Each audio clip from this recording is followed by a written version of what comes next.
gotta just Bada boom. Go ahead. bada boom. Realest guys in the room right here. Welcome back again to the Smark City podcast. We took a little bit of a break, but we're back. And to borrow a line from a certain theme song, we're better than ever. I am. Who the fuck's saying that? You're interrupting me. What's wrong with you? You know, all right, fine. You want to talk? Go ahead, talk. Go. No, I was just saying. Yeah, all right. I thought you were going to go with moving on up. By all means. Yeah. All right, so we are here. We're here to talk about Extreme Rules. Not really that much on Extreme in the PG era, but there are still rules, so that's important. And I'm Drew, and where it says Smark is Alex. So say hello. Yeah, the nutcase is Alex. Hi. And then in the middle, that really, really beautiful man right there. His name is Zentrified. Say hello. Hello.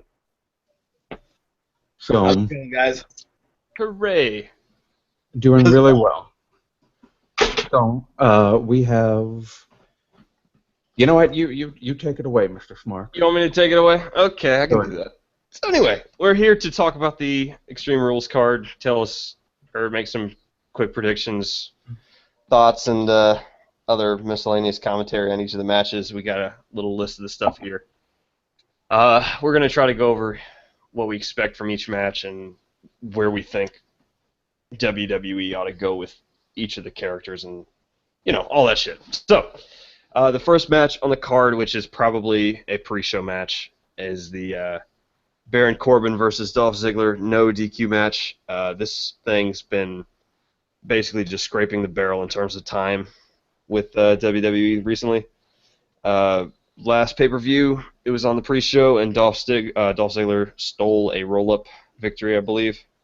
So, with that said, what do y'all think of this match? What do you hope to see? Who do you think wins? All that, you know, all that stuff. I think it's fascinating. Dolph Ziggler just beat Sheamus, who was just recently the World Heavyweight Champion, but now he's going up against Corbin, who's a dude straight up from NXT. Like, it's just a very weird story on Ziggler's part, being part of this feud, and why Corbin would even pick him in the first place. But just WWE's weird booking style is so baffling. I fully expect Baron Corbin to lose. Like, Ziggler's been all over the place for as long as I can remember. You never know what he's going to do in a match or whether or not he's going to win. He's just kind of wherever they need somebody. And I think they need someone to go over Baron Corbin right now as like a breaking in kind of thing. Oh, God, if they do that. Well, I mean, I don't care that much, but it's that would just be the microcosm of what we've expected from them. So. Yeah. They brought out Neville, did nothing with him. Really, like, the biggest guy they did anything with was Kevin Owens. I mean, Zayn's kind of gotten a pretty decent treatment too, but like, yeah, it's just been, you better be one of the main event type players in NXT if you're going to get any kind of push, and even then with Neville, it's maybe you do, maybe you don't. Drew, what do you think, man? I think that if Dolph Ziggler wins, I riot. That's a nice little turnaround. No, I'm a very peaceful guy. I don't riot. That's really, he should not win because it's absolutely ridiculous that Baron Corbin, just coming into the main roster from NXT, has been put in the old 50-50 bullshit feuds, and how they book that shit. Well, yeah. How Mr. Road Dogg likes to book that shit. Yeah. Well, here's the problem. It seems like for me is that they always, with these kind of feuds, that it feels like they're just biding time with them, and when they get in that little holding pattern, they make it 50-50 where one guy wins, next pay-per-view the other guy wins. I expect that's how it's going to go on this one. I expect Baron Corbin to get himself a victory, and they'll probably prolong this feud one more time, and that'll be just the worst thing. But that's kind of the corner they've painted themselves into here with Ziggler and Corbin is, okay, so Ziggler wins. Corbin just lost his first two meaningful matches getting called up, so why do we even care about him? And if he wins, it's just the usual 50-50 whatever, we don't need to care about him yet kind of thing. So this feud's not doing anything for anybody, so let's just, Corbin wins, let's get away from it, you know? You know what I think? I think that the first thing that already plagued Baron Corbin's run on the main roster is winning the Andre the Giant Memorial thing. Oh, yeah. God, why do they think that matters? You know? I think the point is they don't think that it matters. Oh, God, I feel like it's just a meaningless, like, little achievement, and, okay, now we've given you a thing, now we can just do whatever we want with you. If you're not going to use that to push someone, use it as a goodbye present. Yeah, just an accolade to add to a... Already. Yeah, with the way Wade Barrett has left the WWE, why not just find a way for him to win that as like a, hey, thanks for being here. Yeah, you know? That would be awfully it would have validated cool and honorable and all that stuff, yeah. I think the problem is less, that they... I think the real problem is that they think that is an actual legitimate accomplishment that's going to get someone over. It's not. That's just one specific thing. When Cesaro won it, it was a thing that got him over because he was already over, and it just helped push him even further down that road. But when you're coming in, with virtually no one knowing you, and you win it, okay, decent little first step, but now you got to do something else to actually build on it, and they haven't worried about building on it. So it's just kind of whatever. And we're talking way too much about a pre-show match. It just kind of sucks that this is what it is, but We've said entirely too much about this match without saying the one thing that actually matters. Morrow's calling it. Yeah. Mauro Ranallo's calling it. So it'll be fun. It'll be a fun little thing that you really don't take much from, but it'll be fun in the moment. So that'll be great. It's also a no disqualification match, but I don't expect anything to happen except for maybe a chair shot or two, so whatever. Correct me if I'm wrong, but aren't all Extreme Rules matches technically no disqualification? Or is that not a thing? Well, I'm looking at the match card here, and they have... the Texas Tornado match. Yeah, they have the Texas Tornado match, they have the Asylum match... Oh, my God, the Asylum match. They have the United States and Tag Team Intercontinental Championships, all those. They don't necessarily list a stipulation, so maybe they are, maybe they aren't. I'm going to infer that they're just normal matches. Yeah, most of them look like normal matches. Yeah, so you've got the Tornado match, no DQ, Asylum, and then with Styles and Reigns, you've got the Extreme Rules match. So that's the one that just kind of is whatever. Let's just get on to the Texas Tornado match. Yeah! We got the Club, Gallows and Anderson versus the Usos. Oh, look at you, Mr. Pun Guy. What are you talking about, fool? I'm talking about what you just did there. What? Puns. Lots of puns. What else am I talking about? Fair enough. Jesus. What exactly is the stipulation of a Texas Tornado match? It means anyone can be in the ring at any time. There's no tagging in.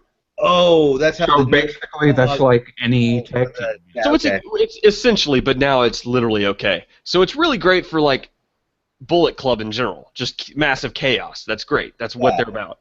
So hopefully, in my just dying opinion, just bash the Usos and be done with this match in under 5 minutes. Just destroy them. Just destroy them, please. For the love of God, please. They should have done that already every single time. They did it the first night, and then all of a sudden now it's a competitive thing.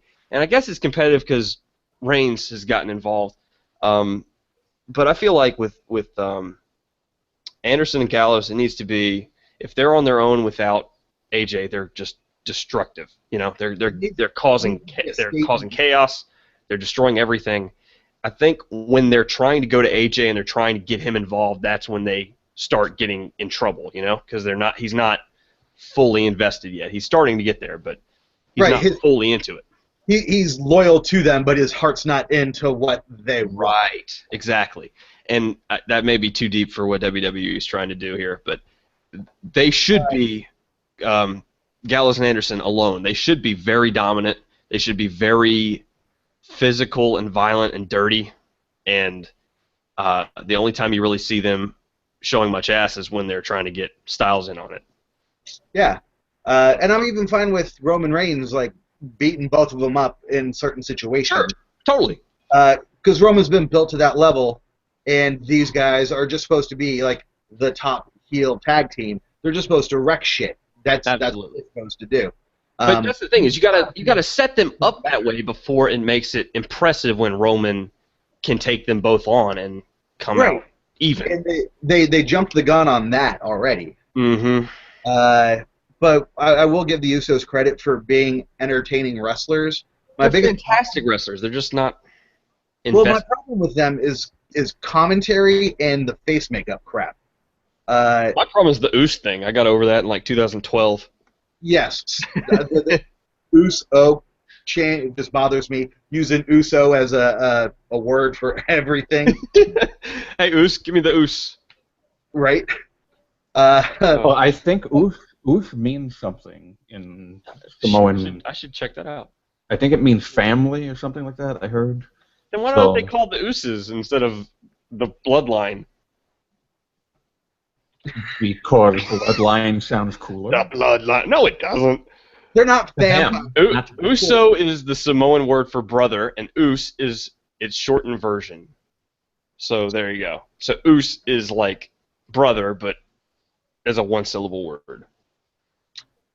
So basically, it's just like, what's up, bro? Except it's really weird. Yeah. Okay. So Drew, what do you think, man? I think that exactly what all of you just said. Yeah. Pretty much. Just let me throw in one. Smark City Unity. Woo! I'm gonna throw in one last thing, and we can move on. Okay. My biggest pet peeve about the Usos is commentary saying a flying Uso. No, it's Uso crazy. That's the second one. Yeah. And my biggest thing is commentary talking in general. Oh, I just got it. A flying Uso. They mean a flying UFO, don't they? Yes. Oh my God. WWE, why do I watch you? That's oh my God, that's such a stretch. That has to be JBL. It has to be. he likes just stupid, funny shit like that, and it's funny when it's just taken at face value and not repeated over and over and over. Yeah. Also, my problem with the Usos is that they exist. Come on, man. I like them. They're good. No, they're just not. I just don't invest in them. They're very good for this little. What they're great at is they are the good guy in the movie that gets killed. That's what they're good for. Yes. That's what they should be. Yes. You know what? They're very lovable. They're very lovable, but not very deep. You know? Yeah. All right, I'll give you that. They die, and you're like, oh, that sucks, but then you move on. At this point, when they die, you're happy about it. You give them a 2 minutes of pity, but yeah, Though you're not really supposed to be happy about the good guy dying. But Right. You fake the sadness for a little bit, and then you go, okay. And then with the whole club versus bloodline thing, it's weird that the faces in the situation are the Usos and AJ Styles. Yeah, it's so weird. It's really weird. Really cool. I like it. I like it. It's just weird. Yeah. And it actually sets up Roman Reigns perfectly as a character in a lot of ways, because most engaging he's ever been. Again. This is the most engaging he's ever been as a character. Yeah, he doesn't have to do anything again. He has everyone else around him taking care of what his character should be doing. Well, and part of it is he's talking for himself. It feels like for the first time he's giving body language that seems natural. It's not, shucking and jiving like Cena or anything like that. But that's because he's back into the situation where he's surrounded by other people. Absolutely. Like, you looked at his Shield debut, where he's in that interview with Michael Cole, and they're talking about, okay, what are y'all, or who are y'all, and all that stuff. And he's not talking, and Cole tries to get him to talk, and he says, I'll say something when I got something to say. Like, he's still that guy. He still should be that guy. He's not talking if he has nothing to say. And now the fact that Styles keeps bugging on him, he says something. Like, that's what he should be. And you don't like that I'm the guy? Well, too freaking bad. Do something about it. That's what he should be. So they finally figured that out. What he really needs now is he needs a good foil, a good person who can actually thwart him. And I don't think we're going to get that for another month or two. But, you know, we're moving in the right direction. Don't jinx it. Don't jinx it, damn it. I won't. Knock on wood. Anyway, don't go into the door. Anyway, especially because the club is probably losing in the main event, I think it's really important that Gallows and Anderson go over. I think it's important for their longevity in WWE as well. And hopefully, last word here is that this is the end of Usos versus Gallows and Anderson, and it gets ended decisively in the club's favor. So the next card on the match, you have something to say? Wait a minute, hold on. Who said? Yeah, I was gonna say I hope it goes a little longer, because we're sort of hoping for something else to happen, which will still include the club. Yeah. They're still. I just feel like this should be the last strictly Anderson Gallows versus Uso match. I should have said that. Yeah. Oh, they need to be done after this. This needs to be it for this specific pairing. Cool. Okay. They can still fight 3-on-3, or if we add some people, cross my fingers. Or you just know, use somehow. the tag teams. It's fine. Yeah. Anyway. Okay. All right. So the next card, or the next match on the card rather, is the dreaded horrific Asylum match. Ooh, spooky. Quick, somebody play the Asylum music every time. Yeah. Dean Ambrose versus Chris Jericho. What the fuck is this shit? Anyone got anything? I don't know. Okay, if I'm in this match, I'm going straight for the bucket. I'm going to put it over the guy's head. Dude, no, barbed wire bat! Come on. We're talking about crazy people. Of course the bucket's... Yeah, I guess. That would be... You know, that's probably how it goes. Jericho goes for the bat, Ambrose goes for the bucket. Bucket wins somehow. Like, he blocks the bat with the bucket. And, of course, around. Ambrose gets hurt. He sticks the bucket over his head, walks out the cage. Match actually goes just as quick as the last promo did on SmackDown. Yeah. Ambrose is definitely getting put in a straitjacket. If they actually should have made this a straight jacket match, that'd be great. Just two people flailing, like trying to hit each other. A no DQ match, and you only win by putting the other person in a straight jacket, which actually leaves them more vulnerable as your prize for winning. Huh? That's true. That's not a bad idea, actually. I would like that more.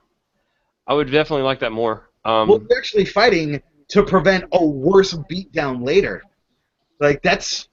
Yeah, definitely. And it gives you some kind of reason for what you're doing, and that's good.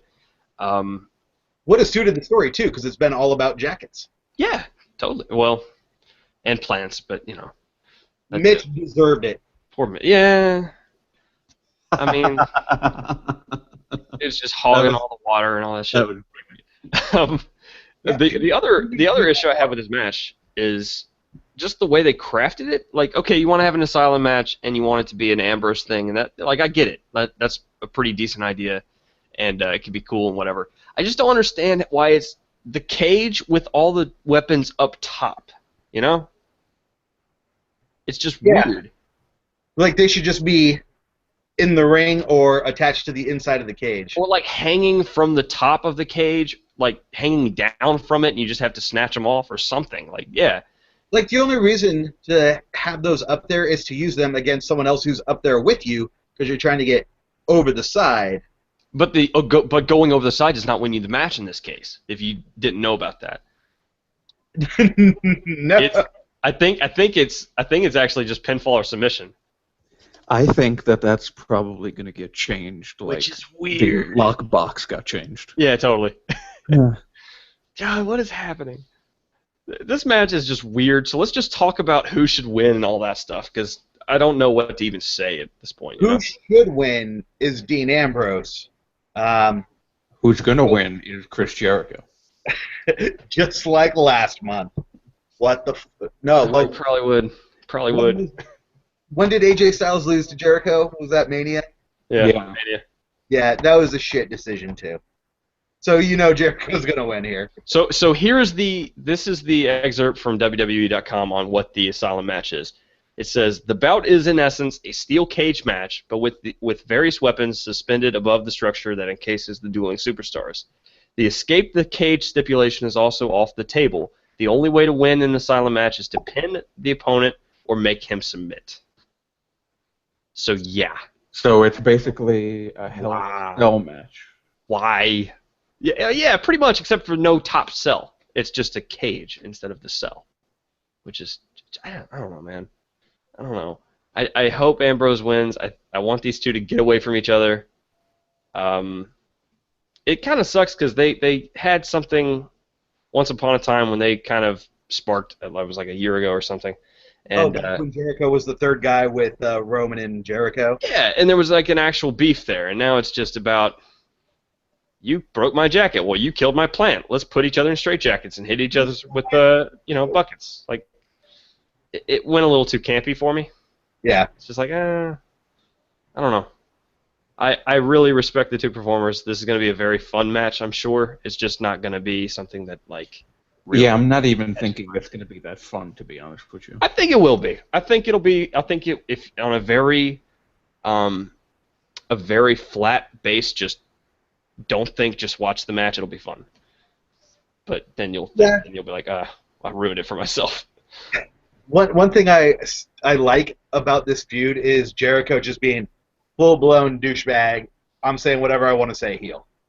Yeah, definitely. Jericho. This heel Jericho is always the best. Oh my god, like it harkens back to when he was in the WCW and he was just like, I don't care, I'm just saying it, and people are gonna love it. He should go get hair extensions and be like, no, I grew this. How dare you say I didn't grow this? Get that beard back again. Yeah. Like a Fu Manchu. All right, so what's the next match? The next one is our Kalisto versus Rusev. Yeah, our U.S. Championship. super important United States Championship. Have you seen a title become so unimportant so quick? Like, this belt mattered not that long ago. It mattered until Del Rio, but that kind of doesn't surprise me because Del Rio. You know? Like, who has ever cared about Alberto Del Rio? You got me. I mean, you took it from John Cena, who had made it the best, most prized belt in the company and it's so wacky, and it's just so great how just simple booking of like, hey, I'm gonna have a match every week for this title. Come get it. Amazing concept. Simple, easy, awesome. Get a dude who's very good at wrestling, good matches every week. Best thing you could do for the title. And then you get Del Rio, and then he's in a faction with, like, Sheamus after he got his ass kicked around the WWE World Heavyweight Championship, and then Rusev without Lana, and then Barrett, who's been a jobber. And then he had no matches ever. Yeah. Wow. You know what? I have to say, that was a bit racist of you right now. You already forgot about Mex America. Unbelievable. What was Mex? Oh, that was yeah. I turned the channel. Sorry. Racist. That's not racist. No, it's sensible, if anything. That thing was baffling. I was in Phoenix shortly after that whole thing started, and Del Rio was there with Zeb Coulter and everything, and there were like 5 people who were into it. Everyone else was just kind of looking at each other like, what the hell is this? That's another case of WWE just fucking up completely. Yeah, so, okay, back to the match real quick. I don't care who wins. My biggest fear is that Rusev's going to win, and they're going to reboot his character back to how he was when he first showed up, and they're just going to pretend like his whole John Cena phase never happened. They're already trying it. Like, they already have Lana back with them and all that stuff. And I'm glad. I like Rusev and Lana together. I just feel like they got to change it a little bit, at least. You can't just ignore it and go straight back to it. I think this is probably where the title changes hands, because Kalisto's not really done too much with it, and that's partly WWE's fault, probably mostly WWE's fault, but they probably need a heel to have it, so when Cena comes back, I feel like Cena's gonna. I feel like what you're gonna get. I swear to God, I feel like the SummerSlam match is Cena as the United States Championship versus Roman Reigns as the WWE World Heavyweight Champion. I feel like that's what it's going to be, but you know. They're going to destroy John Cena to get Roman Reigns over, and it's just going to be worse. and everyone's going to cheer Cena. Wait, wasn't that Seth Rollins and John Cena last year? Yes. Yeah. That's why it's going to happen again. Yeah, because he's got to do everything that everyone else does. He's got to be bigger and better than everybody before him. I'm just being bitter right now, so don't even listen to this. But how many people will Roman Reigns push, like, lay to waste? It will be almost the entire company. Every person until you finally just give up. Yeah. But you think that they would really put it finally on the guy who should have had it in the feud in the first place, and then have him just lose it to the guy that's just terrible? No, please. What do you mean? Do you mean like... No, because Rusev and him were fighting in the first time for the United States Championship. Oh, yeah, okay. And then he lost. Oh, they would totally do that again. Oh. They totally would, yeah. Unfortunately. Like, look what they did with Bray Wyatt consuming Undertaker's power.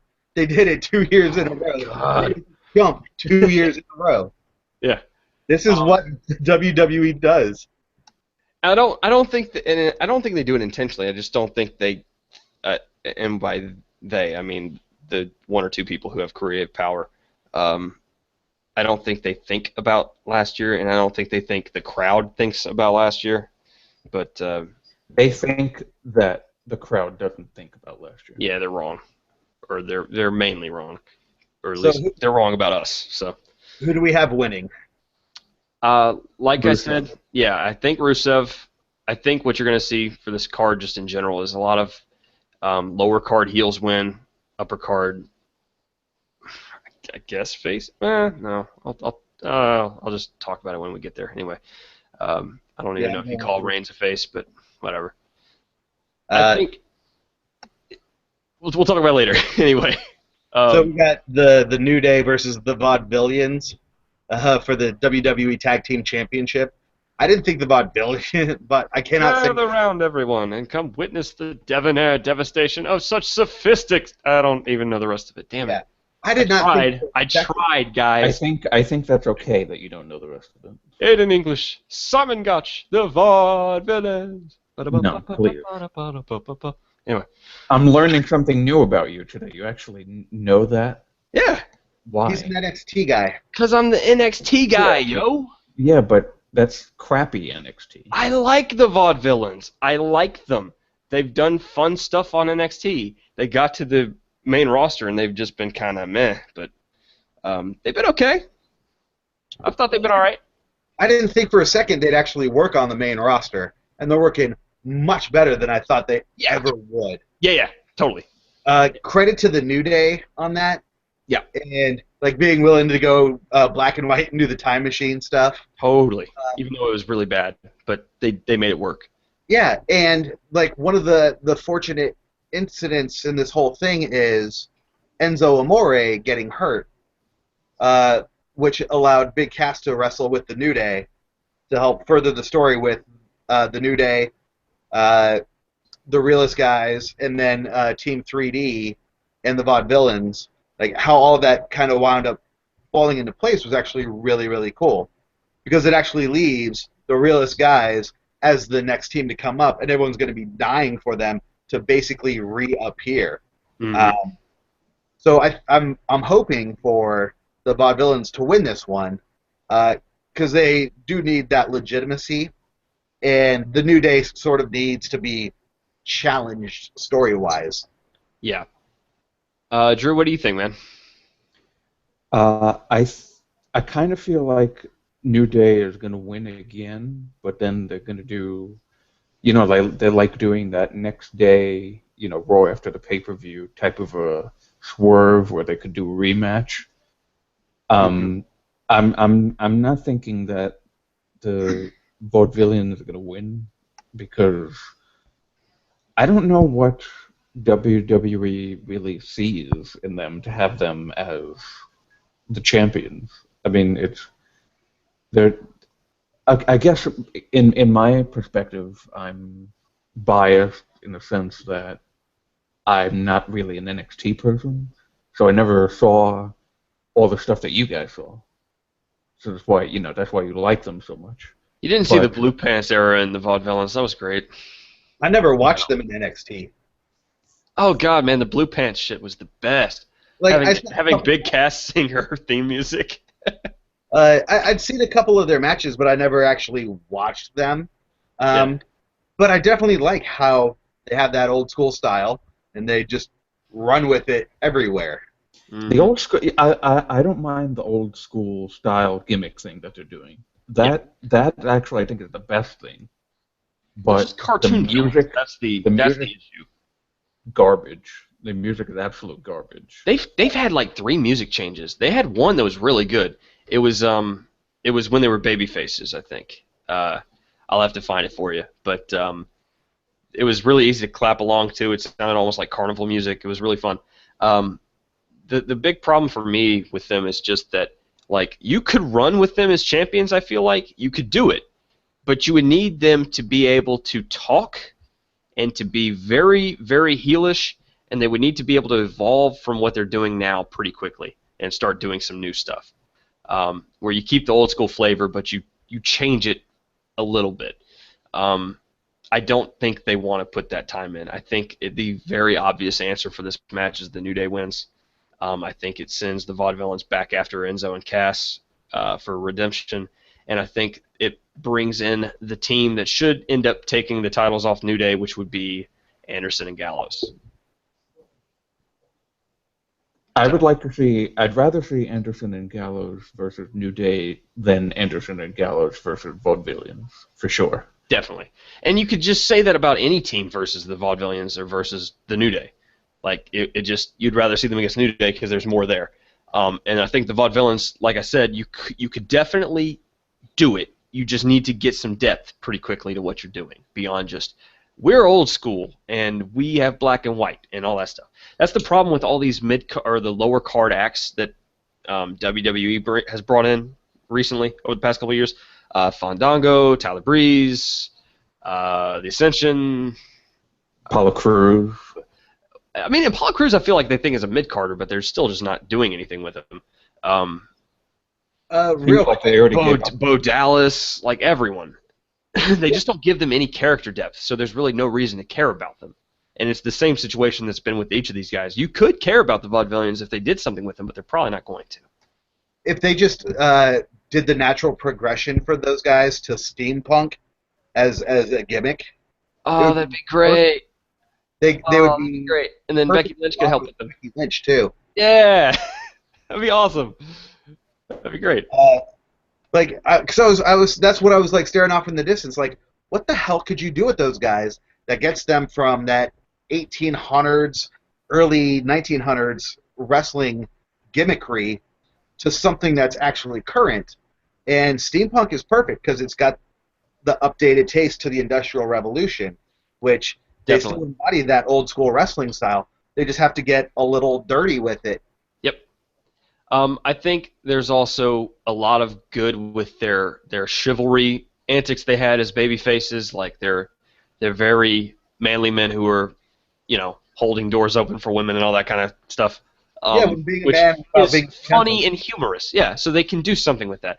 The put your dukes up chant. There's something there. Like you've And got that, some angles you can move with them, and I think you could definitely use that stuff to move them towards um, being more steampunkish. I think their ultimate end is going to be as baby faces, but you know, it's just kind of what it is. I think, like I said, though, I think New Day wins this. I think they win it in a good match. I think they'll give the Vaudevillains everything they can to kind of put them over, but I think it's going to be New Day at the end of the day. I got think the thought of the better feud for them is going to be versus Enzo and Cass. Absolutely. And those two feuded on NXT, and it was very good. So they got a shot to do it again. They had a very good match. God, what was the other match that the Vaudevillains had that was very good? God, I want to say it was might have been versus the Revival, might have been American Alpha, one of the two. They've had some good matches. They can go. They can do some fun stuff. So I hope they get the shot. So let's move on to the one of the matches I think that's going to make or break this pay-per-view. The Fatal 4-Way for the Intercontinental Championship. The I'm champion. pulling for the Miz. No, just let me announce the people first. No. So, All right. The Miz versus Kevin Owens versus Cesaro versus Sami Zayn. Miz is champion. He's been amazing. This is your opening. Go. Yeah, like I had said to you guys in private, the Miz seems like he's fallen in love with wrestling again.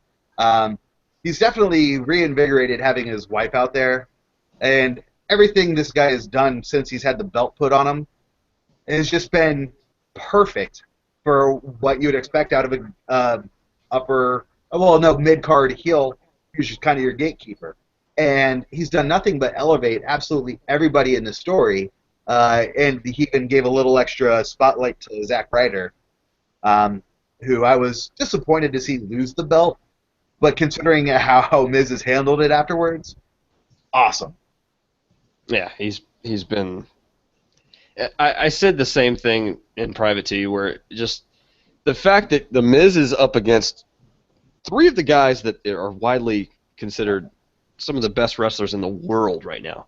Yes. Owens, Cesaro, Zayn. And he's not only just holding his own, he's just killing it, is spectacular. I think the only thing that's hurt this feud between the four of them has just been the replication, I guess I would say, of just having the same kind of match like 2 weeks in a row. But, it's been fun. I'm definitely not going to complain to see these guys working because they're all doing really good stuff right now. Oh, definitely. And probably my favorite moment was on SmackDown when Sami Zayn was trying to interfere in the match, and Cesaro just decked him. He's like, yeah, made me lose the last match. Not happening again. He didn't even try to reason with him. Just, nope, get out. Done. No. Get on my match. Like, he just handled his business. Yeah. And then Kevin Owens, like, perfect character move, gets the cheap win, gets out of town, things break down, and then The Miz gets in the... What's his stupid finisher? The skull-crushing finale. Thank you. Best part of SmackDown. Remind me on that. Keep going. Yeah, and then when it was actually moving out from the match, The Miz reminded me a little bit of Randy Orton. Like, he had that viperish kind of killing it kind of vibe. It was perfect. Yeah, well, that was what I was about to say. It was the Miz said this on SmackDown when he was on commentary for the first match of the night, which was, I believe, Kevin Owens versus Cesaro. And they were talking about how the Miz lost on Raw, and he says, yeah, but I lost to the skull-crushing finale, so, like, that's not a loss. And it's like, you're so arrogant that only your move can beat you. Okay. It's great. I missed that. That is hilarious. Yeah, it was really funny. And Sami Zayn had a quote after that. He's just like, I can't believe it. You literally are, like, Hollywood delusional, like, to a T. It's incredible. And it was just like, yeah, Sammy, get with the program, bud. Where are you at with this, Drew? Well, here's how I see it. Everyone would love if Cesaro won. Everyone would love if Sami Zayn won. Everyone would love if Kevin Owens won. That means The Miz is going to win. Probably. Because that's how it happens. Somehow, everyone chasing The Miz has worked out perfectly. It's been great. It's been very good. I said to you guys also in private, since we're revealing our personal conversations, that The Miz has been just a phenomenal heel for a while now, a little while. I would say even before he got the belt, actually. Yeah. Even when AJ just came in, remember they started a feud, Yes. and there was that Miz TV where Miz was just like textbook heel He was to great. the new coming babyface, Absolutely.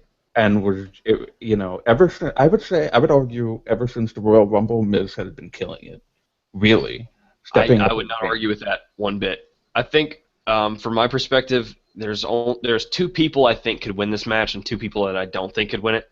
I think Kevin Owens and Sami Zayn have no shot.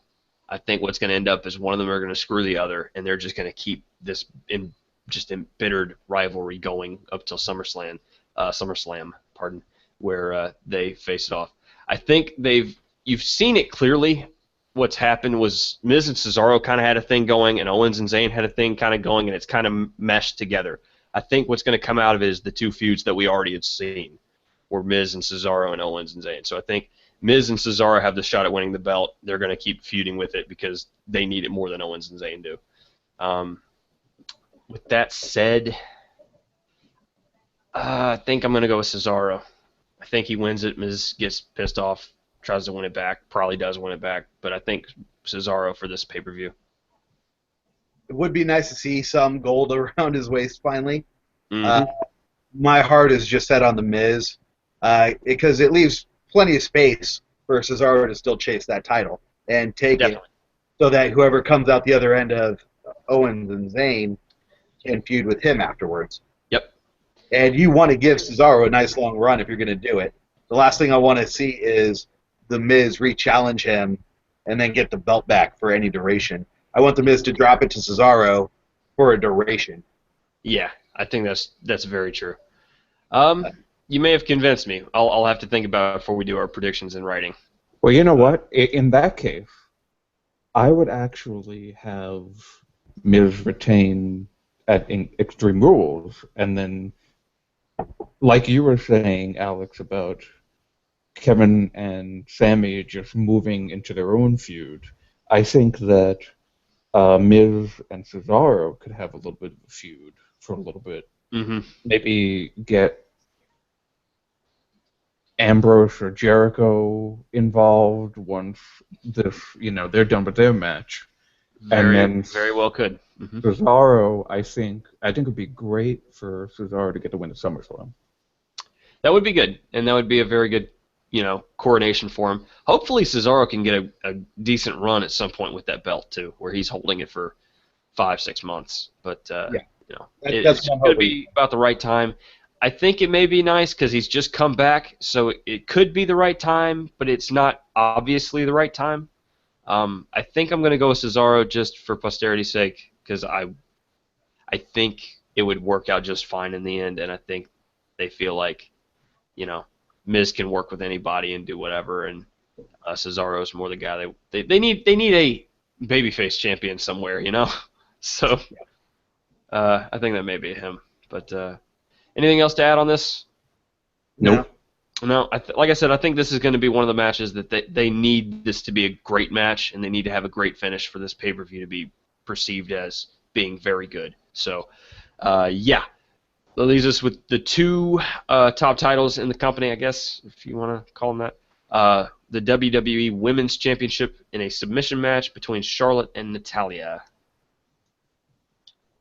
I got to give a lot of credit to Charlotte for her work on Monday. I know a lot of people didn't like it, but she's starting to find her voice and figuring out how to rub people the wrong way, the right way. She's just got to get the cadence down. But as a wrestler, she's definitely grown into the role of being the champion, whereas early on, I was very, very just easily noticing. Sorry, it was very easy to notice how green she still was when she first came up to the main roster. Yeah. But over the last few months, she's definitely grown into the role as the champion. I think what they did was they took a lot of her weak points and made them strengths by really making them glaringly obvious. Like, okay, she's not a great talker, so we're going to let her whine and moan and complain and just be awful. And it's been very good. It's been very, very good. Yeah, she doesn't want to be Ric Flair's daughter, so what do? Make her Ric Flair's daughter. Exactly. And then they even play the whole thing of you need to separate from your dad to be truly successful. And the fact that she calls him daddy, and it's just like, oh my God, I hate you so much. It's very childlike in that sense. Yeah. But then she rips people's heads off. Yeah, and then she rips people's heads off. It's been very good. I've liked it. The one thing I haven't really liked is I've just not liked the fact that it's starting to turn into an authority thing, an authority storyline. Well, not I guess authority, but you know what I mean. McMahon storyline. Yeah. And it's been turning into what isn't a McMahon storyline? Yeah, that's a good point. Yeah, they're all over everything right now. Yeah, I think the big thing too is just that it seems to be Ric Flair's final few moments with Charlotte in this run of hers too. So I think this may be the day we see that they're finally splitting up. With that said, I would really love to see Natalya win this women's championship. I think she deserves it for all the stuff she's gone through in her career. I don't think this is the right time. I think Charlotte retains. If now, then when, really? It's probably going to be near the end of her career, probably, but that's an awful thing to say. But, I guess my problem is that it feels like they're going towards Sasha Banks at some point, and I don't know if they want her as a heel against Natalya. I think it'd be fantastic, but I think they want to have Charlotte versus Sasha Banks because it was a very good match on NXT, and they know it performs well and all that stuff, and they're just trying to replicate it. It could go either way. I just feel like WWE wants it to go a certain way, I have a question. Has Natalya actually ever been a heel? Natalya? Yeah. I think early in her career. It was very early in her career if it was. I think she... That's a good question. Let me look it up. Yes, she was a heel when she was trying to manage Cesaro and Tyson Kidd. She did not want them to have any fun. That's true. That's true. Total mom mode. Yeah, she was. Yeah, she was like trying to throw cold water on their little bro fest going on. Yeah. Like, all right, stop. It was heelish. Stop. Yeah, she made her her main roster debut as a villain, introducing herself as the daughter of Jim Neidhart under the name Natalya Neidhart, later shortened to Natalya, accompanying Victoria to her match against Michelle McCool. Blah blah blah. Yeah, so she was a heel coming in. Feuded with Brie Bella back in 2009, 2008. Hard Dynasty. She was, I think she was a heel with Tyson Kidd and David Hartsmith then too. But then she eventually went babyface and has been babyface for a long time. So, yeah. Anyway, I don't think they're going to make her go heel ever again, probably. But I would hope not. It would be fun. I got Charlotte winning, and this is going to lead right to Sasha Banks. I think so. We'll see, but that's what I think it is. I'm in agreement with that. Yeah, I don't know. I guess they'll have her submit by Charlotte will do something dirty. She'll do a lot of those leg chops and stuff from good old Daddy.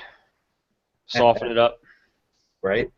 So anyway, that leaves us with the final match, probably the biggest match, the one with the most potential, the most intrigue. The rematch, Roman Reigns versus AJ Styles for the WWE World Heavyweight Championship in an Extreme Rules match. It's also a match with one of the coolest intro songs I've ever heard. Coolest theme songs? Intro song. Oh, intro songs. Yeah. I guess that's true. I love that dude's tune. Yeah. I want... yeah. So, wow. A lot going on this one.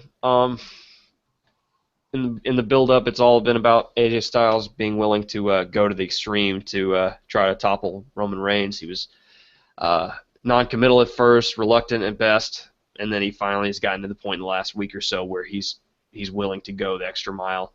And yeah, the club's been there urging him, just desperately to dig into that, and he's resisted until the end. So what do y'all think the match is going to be like? What do you expect? I expect everybody to get involved. There is no way that all 6 members don't show up for this. I think that's a very wise statement to make. I think we're probably going to go like a good 30 minutes as well. AJ and Roman have been great together on their own, with the added dimension of the rest of everybody. Yep. This is going to be a fun match that will make or break this card as well.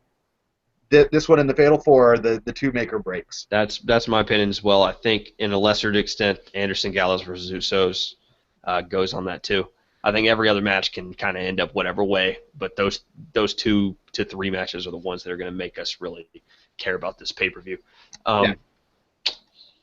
Yeah, I think the match is going to be phenomenal. Pun intended. Drew, what do you think, man? I think that this is probably the best main event angle in quite some time. No one's disagreeing. It's been great. It's been almost too great. Like, it's been so great and not screwed up in a way that they like screwing things up, that it kind of worries me a little bit how good it is. Yeah. So the one thing I feel about this match is that it's definitely the blow-off match. This is it. I feel like this is... It's been hot. I feel like this is the end of this section of it. Yeah. And because of that, I think they're going to get a little extra into the extreme realm of wrestling. Yeah, I think so. We're used to. I think this is going to be one of those... They've built it to the right point to allow for it. I think it's going to be very reminiscent of Cena, Rollins, Lesnar last year. Yes. Where it's just all on the table. Yeah. And I think what you're going to get is you're going to get these 2 just bashing each other.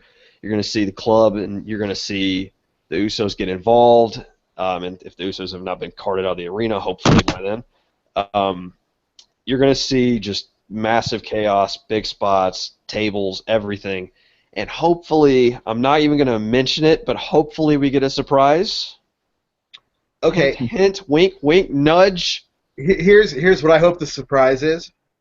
I hope it's Luke and Anderson beat down the Usos so bad that when the Usos come out to help Roman Reigns, they're not really all that helpful. So Dean Ambrose has to come out just get in the way. Yeah, so Dean Ambrose actually has to come out to help, and that's the surprise. Oh, that'd be great.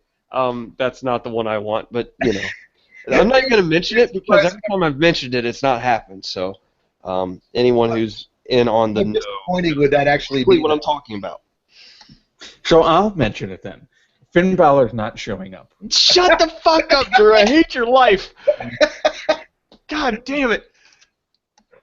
But I need it. You have to. I want it. Expect. I gotta have it. Happen. Because everyone is expecting it to happen, so it's not. No one's expecting it to happen. I've already been beaten into submission. I'm just singing of a dream at this point. It doesn't make sense for him to show up, though. Totally does. No, it doesn't. Here's what Totally. makes sense. The club tries to push AJ Styles to the point of literally being willing to do absolutely everything to beat Roman Reigns to win the championship. But because he's a good guy at heart, he won't. So the club's going to beat down AJ Styles and leave him for Roman Reigns to take the win. The next night, AJ Styles comes out to confront them, and they tell him, this was never about you. This was about seeing whether or not you were in. Then Finn comes out. That would be great, but I think you could just as easily tell that story by having them beat, or by having Balor appear, and all 3 of them beat Styles down, and then the next night Balor says, look, the club says it really, you're not in. You proved it over the last month. You're not in. You're not about this, so you're out. And here's the guy that was always about this. He's the one who got to WWE first because of it. and we know he's real. And then you have a point to prove with how real he can be. But anyway, I just want fun, and fun for me is Balor, so shut the fuck up. I'm just saying, for my money, it would be better to break that up over the 2 nights. That might be true, but I'll just be I will be despondent if he doesn't show up. Well, what I think 10 minutes I think it works better, the way that I'm saying and the way that Chris is saying, because I think so too. Yeah. I just am a mark. We need to rename the site Mark City, featuring Brigade Marking. Sorry about that. Y'all don't know what that means. Anyway, point being, this match is gonna be this match is probably gonna rock. it's definitely gonna It's rock. gonna probably rock, and I think we all are in agreement who wins here. Roman. Roman. Yeah. Yep. But He's going to actually deserve it. That's your thank bet. you. Yeah. Thank you. And hopefully the next feud for Styles is very apparent. Yes. By the end of Monday night. And then, should things, just because I like Styles a lot, and my guy's coming back in a month or so, I'm hoping he and Styles have a run-in too, and it's to challenge for the belt again. That would be very cool. That would definitely be very cool. His guy's Seth Rollins, by the way, so everyone knows. But I think that's... that one I was okay with not mentioning because I like Zent more than I like you. Oh, shut up. Anyway, God, you guys are fucking awful. Anyway, is there anything else we want to say about the card, about the stuff? I don't think so. Just that this is. I'm just happy that they're doing things right. In most of the angles here, they're doing things right, and it's not. Ever since WrestleMania, it's been consistently-ish very good. Give you some stuff to connect with. They deserve a lot of credit for that. They've given you some stuff to really sink your teeth into. It's not every angle, it's not every feud, but it's enough to get you going. So. Yeah, my critique of the card is, it's amazing how week to week since Mania, the cards have been better than we're used to, but the pay-per-view is still kind of disappointing going into it. I would have expected something better card-wise, considering how better the product's been over the last 2 months. Yeah, that's a fair point. That's my biggest critique, but there's still a lot to come out of this, which is going to be great for the next 3-4 months easily. Yeah. And I think this is the pay-per-view that really kind of starts to deliver on what they've given us and giving us a really quality one. This is where they actually decide, all right, these are the storylines for the next 6 months. And it feels like they're actually making that. I hope they don't go for any kind of crazy decisions here. I think things are kind of predictable, but that's a good thing. It means you've been telling. It's not a bad thing in this situation. It means you've told logical stories where we're invested and we want a certain outcome, and it seems to be leading to those outcomes. So that's good. Yeah. We'll see what happens. This time, I actually want Roman Reigns to win. Yeah. I've never wanted him to win before. It's crazy.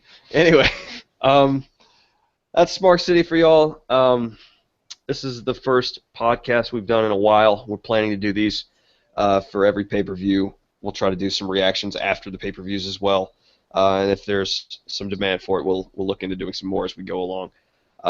You can reach us on Twitter at smarkcity. Not at .net, but smarkcitynet. If you have any questions, reach us there. We got a Facebook page as well. Anything y'all want to say before we head out? Have a good night. Yeah. We'll talk to y'all later. Bye, Tweers. They don't fucking know what that means.